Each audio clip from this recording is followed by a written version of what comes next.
Hi guys, welcome to the Real Football Talk. I have Adil with me today. Adil, how are you? I'm good. Good weekend for you, United, isn't it? First game for Ragnak, good win. It's okay. It's okay. Keeping your cards close. Let's start with the first game of the week. West Ham versus Chelsea. Great win for West Ham. I mean, kind of nicked it with their lucky goal, poor keeping. What did you make of that? Surprising, and first time we've seen Chelsea kind of flinch under the pressure. Yeah, the injuries probably at the back is starting to count against them because before they scored, I mean, Thiago Silva made a few mistakes. That looked, that he looked a bit off the pace, and I think playing that many games, and now it's December. Everyone knows physically it's a real challenge. It felt like they weren't battle ready for West Ham, and it's quite a physical match in the midfield. Loftus-Cheek was putting himself about. Obviously, Antonio is. Do you think it was down to Antonio's physicality more so that Thiago Silva kind of got caught out? Well, I think that's one of the adjustments West Ham made in the second half. Was they went slightly more back to front, playing into the Antonio, and then obviously in the first half they are playing Lanzini in the first nine and Antonio more towards the left, which was an issue because obviously he was crossing the ball in and there's no one there to attack it a few times in the first half. So definitely felt the second half adjustments Moyes made them a lot more solid.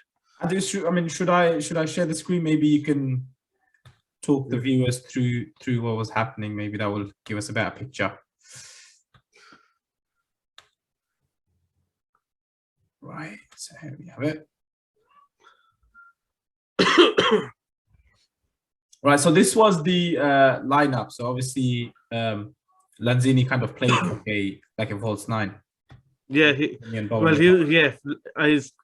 playing probably with even more freedom than a false nine because he's playing completely a free role. So quite a lot of the times he came into midfield, and what he did was he helped West Ham keep possession in the first half. But what happened was the few times Bowen came in and pressed and pressured Silva, and Christensen was dealing with Antonio really well in the first half. And whenever Bowen would come in and pressure Silva kind of gave the ball away, had a few mistakes in him until he scored. That kind of settled him down. So, yeah, I think what happened was having Antonio play out wide and crossing the ball, there's no one there to attack it. Okay. So, as much as the tactic, I wouldn't say failed because it's not like West Ham are playing bad. It kind of took away their threat, even though they were able to keep a bit more possession as a result.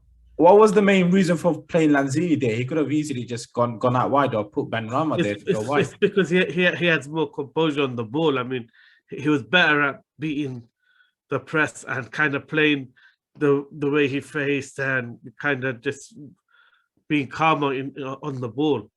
So, and it did work. That's what I mean. I wouldn't criticize it because I thought it did work. It was just kind of took away from West Ham's goal scoring threat. That was the problem. But definitely in terms of getting some base and some possession and not kind of letting Chelsea completely dominate the possession, it did work to an extent.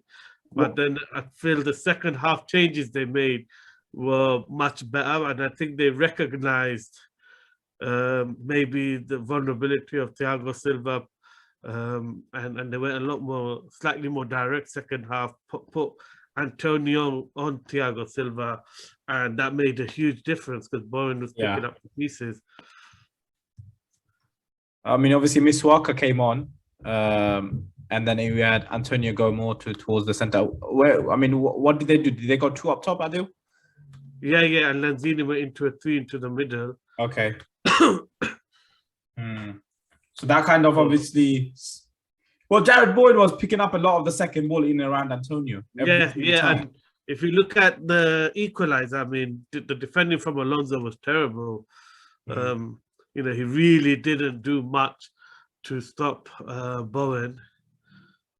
So it's actually really soft defending, but they were kind of like that. Other than Christiansen and James and Loftus-Cheek, kind of everyone else in the Chelsea team were quite soft. Weren't really putting themselves about. There's just that like right hand side, and that's part of the reason why they were handling Antonio so well in the first half. But once he went onto the side of Silva and Rudiger and Alonso, they were able to get a lot more. I mean, there was a battle between him and Rudiger. He bodied him and just went. It's surprising like that the whole game. I mean, Rudiger's a bully. Usually, he bullies players. Yeah, there's it's a good battle. There's quite a bit of physical battle going on there. So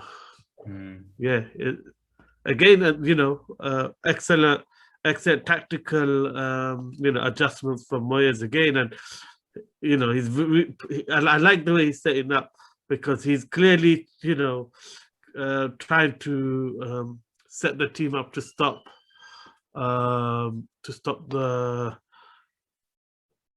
the Chelsea team having complete domination, but he's not forgetting to have a goal threat as well, which is what ultimately won them the game, was because Mendy had a mare. Yeah, I mean, on that topic, I mean, surely he should be saving that. That's a given. Yeah, and I just think it's the way he was he wasn't expecting. Probably didn't get the penalty out of his head still, even though they had gone through half time and everything. It's the fact that Chelsea just couldn't get a grip of the game second half fully. Do you think the nerves kicked in for Mendy a bit? The pressure on everything else? I just think he lack of concentration. Clearly, at that moment in the game, so late in the game, West Ham was still going for it, and I think that kind of shows the bravery and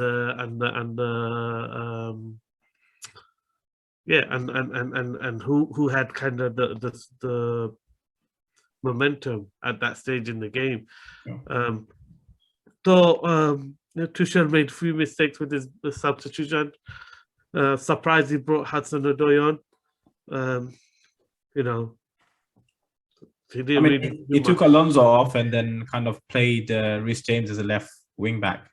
Yeah, and Alonso was struggling anyway. And it's a similar move they did in the previous game, just to get more crosses into the box and kind of utilize Lukaku. I felt Havertz coming off was a big thing at halftime. Him getting injured just on the stroke halftime, because he was really causing the back line of West Ham a problem, because he was making really good runs in behind.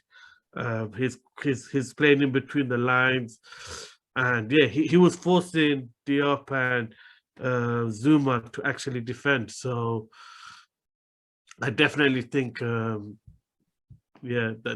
played that had a part to play in helping West Ham kind of be a bit more comfortable second half. Yeah, I mean, what do you make of West Ham? I mean, they've beaten Liverpool, now Chelsea. Then they're beating Man City as well. They seem to be. Yeah, I mean, you see, they got character, because those teams that it's not that they just beaten them; it's they've come back from being behind. I think twice against both teams. That shows lots of character and lots of belief in what they're trying to do, and you have to just pay lots of credit, because they're getting the results, but they're not. It's not like lucky results. They're good value for it, in the sense that they, with the players and the money and they're competing well enough to say they deserve, and they're having a go. That's the biggest thing, is they're having a go at these teams. I remember last year every time West Ham played against the big ones, they just sat there and defended and kind of thought, what's the point? You get it? But this year, they certainly added a lot more belief and bravery to their game. So I mean, they're doing it both in Europe and in the Premier League. I mean, they haven't got the biggest squad in the Premier League or anything, but yeah, I think the Europe, their performances in Europe has really surprised because they're actually playing quite on the break, counter-attacking in Europe, so they're adjusting their style quite a bit. Yeah, and even though those results have looked comfortable for most part, it's been based on just being very solid and having quite a defensive setup. Yeah. Right. So, I mean, it's working, and then they're doing well in both Europe and on this. I mean, they're on what, 27 points, clear off Tottenham by 2 points. Who's got a game in hand, but do they look good for Champions League spot? I'm still not convinced. I still think they they might drop off. I mean, you gotta remember, I think they had a 1-4 just before this game. Yeah. Or 3. So yeah, I think it was. This might give them another boost, but I just see the way the pack of 3 behind them are starting to get their house in order. It seems a bit inevitable but that won't take nothing away from West Ham, I don't think. Let's switch our attention to Man City. 3-1 winning is Watford. What did you make of them? I mean, Bernardo Silva's running the show again, just like when De Bruyne went out a year or so ago. Yeah, I mean, that first half, they looked really good again, really sharp. As the link up between Grealish, Gundogan, and Bernardo Silva was just mesmerizing. At times, I mean, when intelligent players who are technically gifted and they have such a such understanding of each other's game, such appreciation for each other, they're being so selfless in the way they're playing runs for. It's just ridiculous. I mean, they're just cutting through like like a knife to butter. I mean, it was really top quality football. Right. I have to cut you. I have to ask this question. It's just bothering me so much. How is Sterling game man of the match? Please explain to me. Well, that's Sky Sports for you, isn't it? That's the bias, looking through British, lenses. But yeah, I mean, Sterling was kind of the odd man out because you had a team full of technical players, really gifted, intelligent, understand each other's game, and they were literally, popping the ball off to one another. It was quite really exciting to watch. And then it'd go to Sterling, and he's the one player who kind of hugging the ball to say, and taking shots and not kind of had that selfless style. And yeah, he kind of looked like the odd man out, but I'm just surprised how Bernardo the first goal. Just surprised how Bernardo Silva did not get man of the match. Yeah, that's crazy. That's unbelievable. You run the show, you score 2 goals, and you don't get man of the match. Yeah. A guy who's running into players for fun. Yeah, I mean, I think they gave it to Sterling because obviously maybe Bernardo Silva's been getting it the last few times. Might have been a sympathy one, but what? Why? If you're the best player, you're the best player. It doesn't matter if you're if you got it for the last. Yeah, I mean, I thought Gundogan played really good as well in the game. Well, he went off quite early in the season, so I mean, because they're coming back from injury. But looking at how sharp him and Grealish look, I mean, Pep's making sure they're training hard on the training pitch before they go back into game, because they certainly look match sharp as soon as they can come in. A lot of questions been asked about Jack Grealish, because people are saying, has he really adapted? It seems like the media are asking the question, he's not worth 100 million. I saw something, I think, in TalkSport. they were saying he's not worth 100 million. He hasn't, started well, etc. What do you make of that? I don't think they're watching the games, to say the truth, because it's not, like, let's be honest, a lot of these people, they just watch highlights. They don't watch proper matches.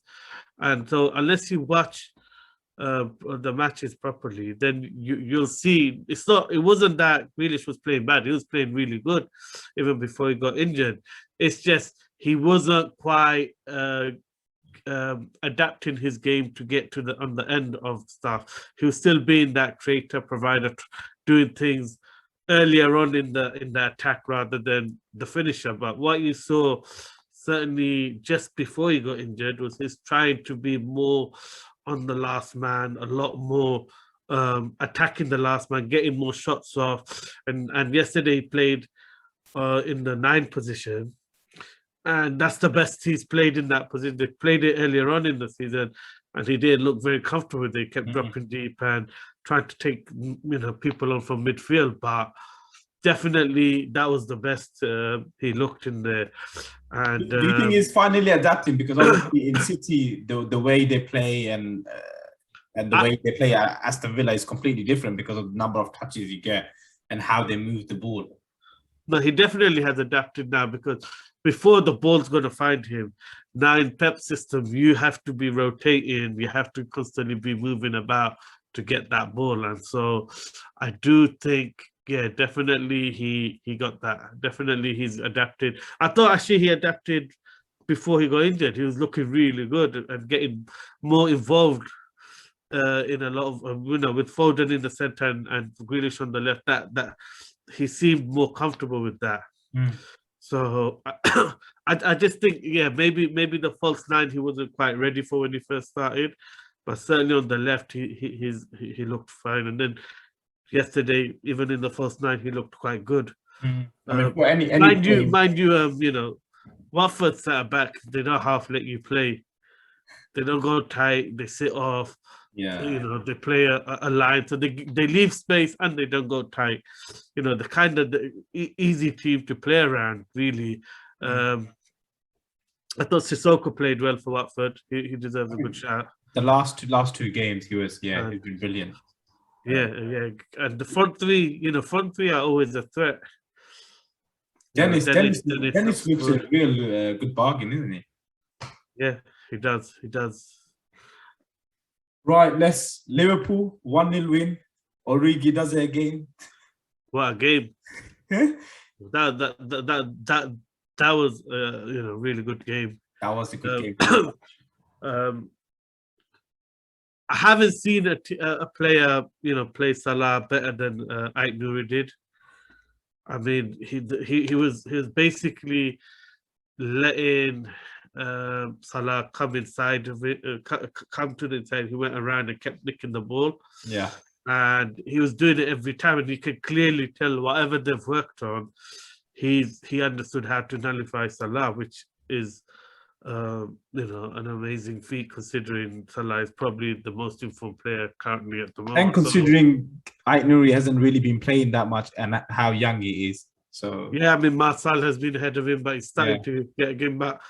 I was really impressed with him, and it's sad to see him go off though. I messaged my friend the moment he came off and forgot his name now. Hoover, Kai Hoover. Yeah, the ex-Liverpool. I straight away go. Goal made in Merseyside. I said Hoover's gonna give Liverpool an assist. Watch. What was that? What? I mean, the ball just went over him and he just let Salah run through. Yeah, basically, he just before that play, he sprinted the whole length of the pitch with the ball, only to give it straight to I don't know whether it's Matip or. How much did he get paid? How much did he get paid? We need to find out. Nah, I just some think, craftiness is happening here. Yeah, it's just that naivety and that but you could blame the manager, hadn't it? At the end of the day, he could have easily switched it. He could have easily put who the right back Semedo on the other side. Yeah, they could have put him, Semedo on. He's played left back before. He's fast. You know, he's got experience. Rather than put a young side up against Salah. Yeah. And what a ball by Van Dijk. I mean, that's a fantastic ball over the top. Just the right level where, you know, makes the defender think they can header it, they can clear it. I don't have a problem with that. I mean, it's a brilliant ball. It's just the way, if you look at it from the reverse angle, it's just the way it looks like he just goes over him and he kind of gives up and Salah just runs through. It just looks so bad. Yeah. It, and then Cody didn't do himself justice. It seems like both the ex-Liverpool players just helping them out. I'm not hating on Liverpool. I'm not hating on Liverpool, but it's just, you're not, yeah. Okay, it doesn't sound like that, yeah. That, I mean, they were really deep, and obviously it didn't make sense why he's defending the wrong side when the whole goal is to your right, and he's defending down the left. Why was he defending the fans? The ball hitting the fans, you know. So that was poor defending, but I just think that never say die attitude from Liverpool. Yeah. And, I mean, well, you know, Jota. tell me about Jota's miss. Jota should have scored, shouldn't he? I think that's the worst miss of the season. Nah, Aubameyang. And I think this one's worse. This one is worse. He took about 5 touches to blast it straight at the defender. You know, open goal. And the thing is, why is he shooting down the middle? It was poor defending. Both defenders went down to the middle of the goal. And I think I did 2 weeks ago, we praised him for his composure and how he dealt with Arsenal's 2 defenders. And now we're saying he rushed in. Well, it's a miss. Bad miss is a bad miss. We have to call it how we see it. That was, I think, worse than Aubameyang's miss. I mean, he's dribbling into the box, no one around, and he decides to blast it where both defenders are. I mean, that was shocking. What do you make of Bruno Lage and Wolves this season? Because obviously he's taken over and he seems to have kind of transformed this Wolves team into a bit more attacking, more of an optimistic team. Because before under Nuno, he used to be really anything's a bit more attacking than, you know, what Nuno Santos had, Espirito had. I mean, so I don't think it's not really that they're that much more attacking. I just think they break a lot quicker, and what the difference is they have the players playing in forward roles more. So it's not really like Adama Traore's playing more as a striker than he is as a winger. So they play kind of 2 up top instead of you know, a counter-attacking 4-3. You know, I mean 5-2-3, which was a lot of the times what they're doing under Santo. So yeah, I've been more impressed with their defensive side. I mean, even against Liverpool, they were defensively solid, and tactically they got it right, because what they did was they tried pressing high, and as soon as Liverpool got into the attack, they dropped off along with the dribble. Mm-hmm. So they didn't engage the man running with the ball, because what Liverpool are very good at is committing you and then doing combination plays around you. But what they started to they as a team, they move to the box, and kind of then Liverpool suddenly ran out of space to play around them. So I thought it was really tactically really good, and you know, Wolves played well. I mean, they probably would have liked to have done better in possession. I felt a couple of the direct balls were a bit aimless, and you know, this Liverpool team wears you down. They were out of their legs by, you know, in that last 15-20 minutes. So many players stretching, taking time out of the game. You know, you could tell they were feeling the pressure and the heat. Yeah. But I mean, in terms of like, I was looking at Wolves' stats. I mean, they've only scored 12 goals, conceded 13. Defensively, I mean, doing really well, but it seems like they're not scoring enough, and it's just relying on the new player. I forgot his name now. Huang, yes. And Jimenez. No one else is scoring. They are playing kind of counter-attacking style, a bit direct. You know, it is back to front. So yeah. I think it'll be hard for them to score that many goals with that style of football. To get it's a bit too quick. But they are creating chances. I mean, the game before, Adama Traore smashes one against the bar. If he squares it, it's an open goal. Do you get it? I can't remember. Yeah, to Jimenez. So they are actually creating chances. It's just they're not being clinical, or they're not getting Jimenez on the end of it enough. Well, they got Their City best next. chances keep falling to Traore. That's the problem. They got City next. Should be an interesting game.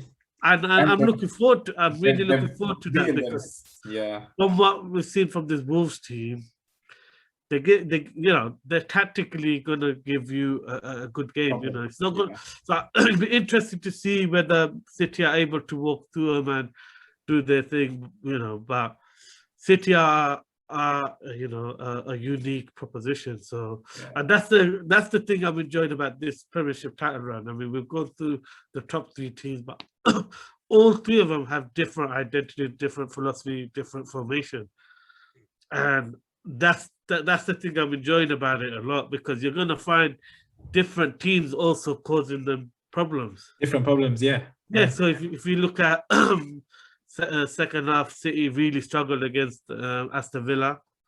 Aston Villa really took the game. So you're going to find like maybe Liverpool find it easier against Aston Villa. I know they're playing next week, so that's going to be really interesting. Gerrard going up against Liverpool, but you're going to see different teams. Oh, is there going to be another one fixed, Daniel? Is that what you're saying? Nah, definitely not. I just think. But it's a good time to talk about Villa. I think. Yeah. They really impressed me today. I mean, 2-1 coming back to beat Leicester. Yeah.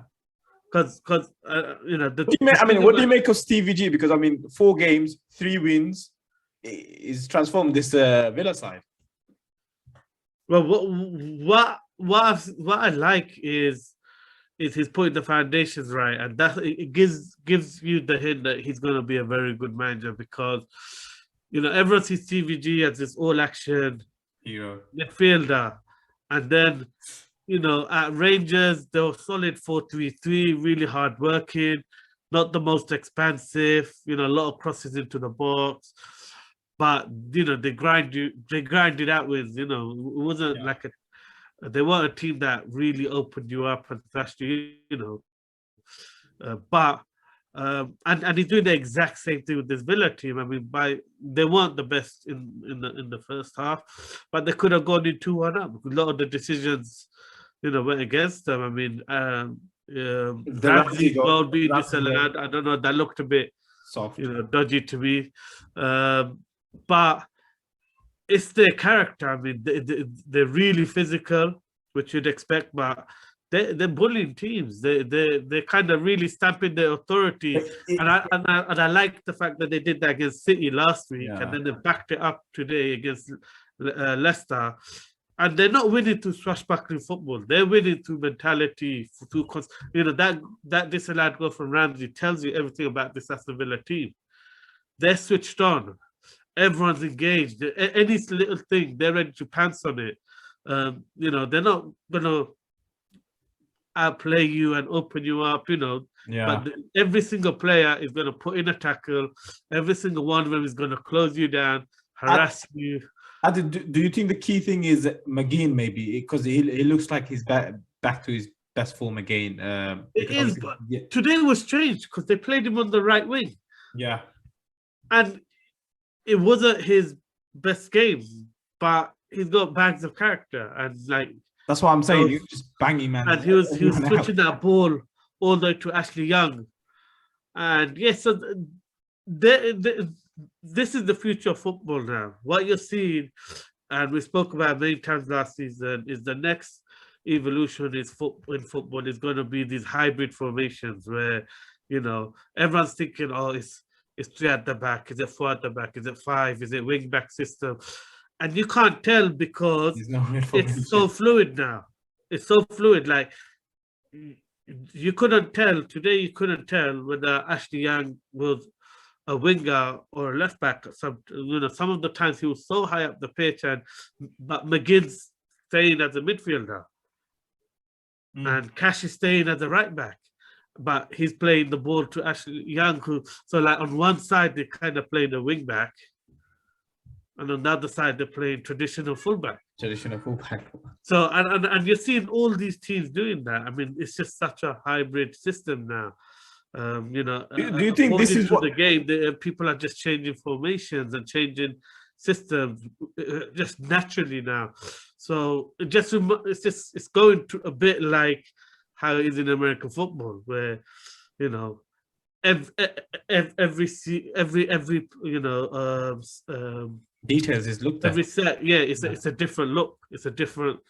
Everything looks different. Formations are different. Players are playing different, and you have to give it to the modern player. The demands on them now to understand multiple positions. Yeah, it's crazy. But he also showed great tactical nous from Steven Gerrard, really, because obviously he's making these adaptations depending on the opponents. Yeah, I can't say. Second half, they were definitely the stronger team, the better team, and probably, they kind of rushed through their chances. They lack composure in their finishing. A lot of it is wild. A lot of it is smashing at the ball. But when Leicester actually played well, Leicester looked really good. It's just they felt like second half Aston Villa just bullied them, and that's mental strength. I mean, they had every reason to feel sorry for themselves at the disallowed goal, because it happened right on half time. Do you know who kind of impressed me when he came on is Cherny Chukwuemeka. Yeah, I mean he looks a player, doesn't he? Well, he's highly rated. I think he's got a younger brother who's also highly rated, a couple of years younger, and 18, only 18. He's in his contract standoff with Villa at the moment because he feels he should be playing more. But I think Gerrard is the right manager for him. He gave, and he brought on young talent really well at Rangers. He definitely has faith with them. He brought, you look at the way he handled Trent, Curtis Jones, and all of them. They all developed under him when he was at Liverpool under 23. So, I think it's a real smart signing by Aston Villa getting Gerrard, because I think a lot of those youngsters who are really doing well in the EFL Cup as well. So they've got a really good under 23 squad. They got that striker Archer who surprised hasn't gone out on loan. Looks like he's got a lot of potential. So they've got a great academy set up, and I think Gerrard will probably play them and use them and integrate them well. Let's move on from Aston Villa and Leicester to United. New manager in, first game, first win. What did you make of them? Yeah, I mean, totally dominated the first half. Seems like there's more of a structure there. Well, the high press was definitely evident. Yeah. What was good was actually and then it just shows you how much it's down to good coaching and what you do on the training room, because this United team are really passive during transition. You never see them read the play or where it's going to go, and it's always like, oh, is the striker going to get out? Is the defender going to? They're not good at the counter pressing. Yeah. Straight away you saw that today. Straight away saw how they were recycling the ball, reading they engaged in, not just focused on the ball, that they were focused on their jobs off the ball within, and they must have only had 1 day's training. Friday? 1 or 2 days, yeah. Friday, Saturday. Yeah. Friday's normally a recovery day because they played on the Thursday. So they would have had just the Saturday. And already you can see a structure in place. It'd be interesting to see. The football seemed a bit rushed. I mean, he hasn't had much time. Yeah, so that's what I say. It'd be interesting to see, because the pace as well, the pace in which they're attacking. I felt sometimes they didn't allow the opportunity to develop because they're just rushing a bit too quick and playing a bit too fast. But definitely lots of energy, and I think Ronaldo definitely closed the case about whether he can press or not. He pressed the whole game. He was really impressive today. I mean, he's one of the fittest players out there. I mean, the way he looks after himself. I mean, maybe his legs going a bit, but he's still. Yeah, but the thing is, it wasn't like he wasn't pressing in any of the other games. It's just he was doing it to the same level of every other United player. Yeah. So to keep singling him out didn't make sense because he was pressing, but just not the whole game. Well, it was a broken press if you look at it, because half were pressing and half weren't. And so that was the thing. So I just feel like, it wasn't a real argument, but definitely he's buying into it. And Ralf Rangnick has definitely, looks like he's got the players playing for him. I'll tell you what, who got destroyed is Jamie Carragher by Patrick Evra. Yeah, but I think it's good. Someone needed to say it. I think, Ronaldo's got more goals than you had experiences. Yeah, I mean, but it puts things into context, because then you have Henry and Shearer, two of the greatest strikers of the Premier League era, both saying they could have played double the amount of games and they wouldn't get 801 goals. Yeah, so to keep I think it just shows the kind of immaturity of some of these pundits.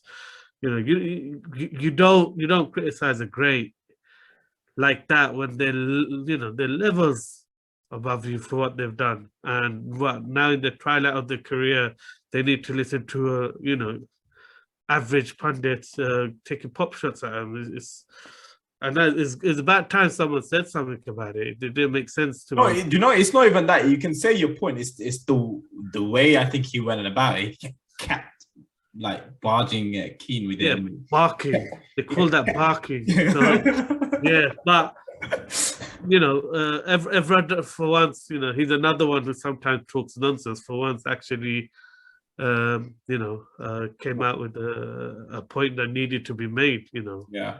And then what you do, criticizing a great to that level. The guy scored more goals than you've ever played. So, good comment. I think that's end of discussion. But knowing Carragher, I think the Monday Night Football tomorrow, he might have something to say. Yeah, to Gary Neville. You know Gary Neville. Gary Neville's a punching bag, so it's an easy target. He'll probably come up with some stats just to back his points. I can guarantee you. He loves stats. I think Gary Neville will continue to be talking about Oli and backing Oli.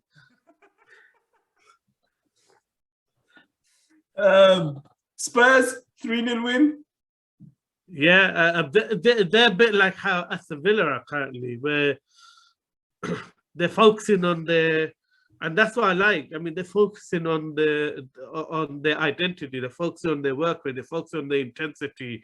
They're focusing on building the right foundations, and they're not playing expansive football, great football, but they got intelligent players who will make a difference. I mean, Moura's goal for the first one, what a screamer! No keeper saving that. It was a beautiful goal, and you can see why Conte is a top manager, because he starts from the basics, starts from attitude, it starts from running, it starts from sacrifices, starts from being a good teammate. Yeah. And you don't see none of this rubbish about trying to play players to keep their value up, and he doesn't give a damn about what Levy thinks about players' value. All he cares about is play for the shirt, give your heart and soul for the shirt. Yeah. And I like the fact that they're winning through mentality and intensity. I really do like that. I mean, they're not playing great football, but they're still winning. I mean, they got a game in hand. If they win that game in hand, they go fourth. So they're right back in there. Yeah, and I think again, you can just see what a top manager Conte is. He's really setting them up to do things in the right way. And they're winning through mentality. He'll still need a couple. I I reckon a couple of new players for him to fully set up, and couple of windows probably to get it to where he wants it. Maybe. But the good thing, you can see the improvement. Like defensively, they're looking better. You know, Dyer is looking like a defender finally for the first time in his life. Do you get it? You get it. He's looking like a defender. I like the fact that playing Davison as the third back. That seems to give them balance. They're doing good. I mean, they're playing well. It's not terrible, but it's improving. Every game is better than the last. So their attacking play was better today than previous games. I mean, their defending was better than previous games. So they just look like, they're gonna gear up to become solid by the end of the season. Good test for them next week. Playing Brighton, because obviously Brighton tactically they're really good. Should be a good, interesting match.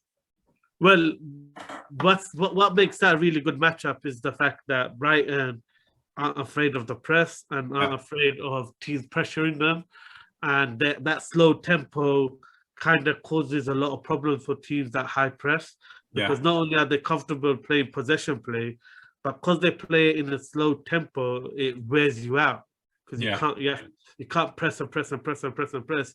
You're going to pay for it towards the end of the game, and hence why Brighton, I think, have one of the highest ratios for scoring late in games. Because they do wear you out, and they kind of go for it towards the end. But they always score. I think from 80 plus, they score a lot of their goals. That's just the game plan, and the way they're set up is like that, where they really tire you out, and then kind of take off the handbrake right at the end. One team I wanted to mention, Newcastle finally got their win, 1-0 against Burnley. Yeah. Are they too strong to go down? I mean, I think eventually they will be, because I think there's weaker teams than Newcastle in the league. Yeah. And they will get a lift in January when they sign some players that maybe other clubs won't have. But if you look at all the teams battling or struggling, they have a number 9 that will definitely score goals. Yeah, Callum Wilson will. So I do think, if Callum Wilson gets injured, it'd be difficult. It might make it a bit more tough, but I wasn't worried, because they had 7 draws. It wasn't like they're losing ridiculous amounts. Yeah, they had seven draws. A lot of those games they had drawn. So, and they got character in their team. They got Shelby. They got players with character. So I think they'll be all right. I said that the moment they had Eddie Howe as manager. I mean, they're on 10 points, joint with Norwich and Burnley. Watford 17. I think I said it before the season, like Norwich and Watford were going to go down. Yeah, that was it. That was a given. So I think now it's just down to who will be the other team that goes down? Adio. I mean, it feels like Burnley I'd have been kind of not heeding the close calls of the previous 2 seasons, where they're not investing. I know they got a new owner. They still didn't really invest. They only got Cornet, who's a superb player. Really shocked he went to Burnley. Bigger clubs didn't go for him. Really shocked with that. Glad he's shown his quality, because I actually think he's a top team player. So yeah, I just think it might be Burnley. I mean, they're playing well and not winning and getting a lot of draws when they probably the better team. That's always a bad recipe for it could take one injury to Ben Mee, and that's the thing. Ben Mee is the key to their defense. Every time he's injured, that's why I don't understand why everyone goes on about Tarkowski. I don't think he's such a great defender. I mean, it's Ben Mee who's the best defender. As soon as he's at the lineup, they concede goals for fun. So uncharacteristic error from Pope, really. Yeah. A bit soft, and gave the. But Newcastle actually didn't play well in the first half, especially. Second half, because they had the goal, they managed the game better. But first half, they didn't look that good. Burnley were the better team, so yeah. Interesting, both ends of the table if you look at it. So good season, loving it. Well, it's from mid all the way to fifth is interesting because it's so much depth. Adil from fourth to say ninth, or even 12th, if you look at it, is separated by 10 points, which is those teams will lose games between 4th and 10th. You know that for a fact. Or I don't know. Like we said, it's going to be a top 12 in the Premiership because there's a lot of ambitious clubs. A lot of clubs starting to get their house in order. Yeah. Get smarter. So it's just going to be real competitive. Arsenal need about another 10 years. Well, I like the way you avoided Arsenal and the loss of Thursday. we're playing them tomorrow. We're playing tomorrow, so I can't really talk about them, can I? You can, but it's okay. Oh, you mean the United? Oh, is that why you're mentioning it? Okay. You keep I was at the game. You keep ducking. No, but it's the same thing I've said. We spoke about before. It's like they take the lead and they just sit off and give the opposition the initiative, and it's just a joke. I hate what they're doing.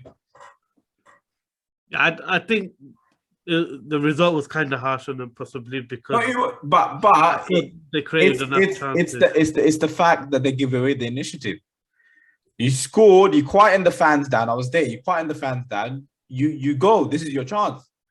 Yeah, but they obviously got that thing. As soon as they take the lead, they want to sit off and pick you off. Oh, they want to try and control the game. They think they're Man City already or something. Just because Arteta, you manage assistant manager of Man City, you think you can do that right now. We haven't got the players. We literally haven't got the players to control the game. Partey is not good enough to control that game. And then you got next to him either Sambi or El Neni. El Neni can't control a game. Come on. I'm still sure Martin Atkinson didn't see that as a penalty. Which in live, like what the heck? Oh, man. You could see that as a penalty even if you're in Mars. I mean, well, let alone he got to the result anyway. So yeah, but that's like as embarrassing as you can get if you can't even see a stonewall penalty like that. A stupid tackle from freaking Odegaard again. Yeah, but joke. He's kind of good getting away with that thing. He's getting away with a lot. I can't believe people are not pointing at him. I'm an Arsenal fan. Like I want to support him and everything, but since he's come, apart from probably I think it's a Burnley game where he scored the free kick. Apart from probably that game, that goal and winning us the game, I haven't seen anything from him that's impressed me. Like you bought him for 35 million to be your number 10, but Smith Rowe coming from the right to a number 10 looks like causing much more danger than him. You're playing number 10. He's more interesting going to the right wing next to Saka and playing a sideway 5 yards past to him. I think again it's that control factor. With Smith Rowe, it's kind of off the cuff, less control. Do you know what? I don't want to play him at number 10 or even number 8. Sometimes he does. Did you hear this statement Arteta made? Apparently, so when Partey goes and then he goes, he's thinking of playing Odegaard as the 8. I was like, you know what? It's because now they signed him. Basically, what that means, he's recognized one thing, that Odegaard isn't good enough to be his 10. So that means he probably wants to get another 10 in. and that's why he's looking for another position for Odegaard. Oh man. But I said it when they bought him. I was like, do not buy him. They don't listen to me.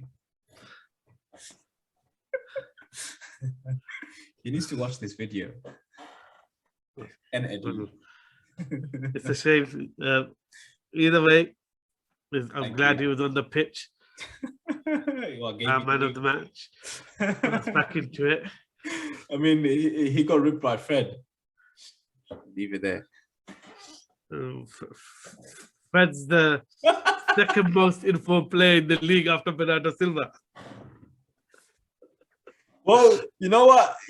Well, that penalty, and then he got an assist against Arsenal, scored the winner this week. You know, Fred's Let's not forget Salah. Salah just unstoppable. You said that statement, not me.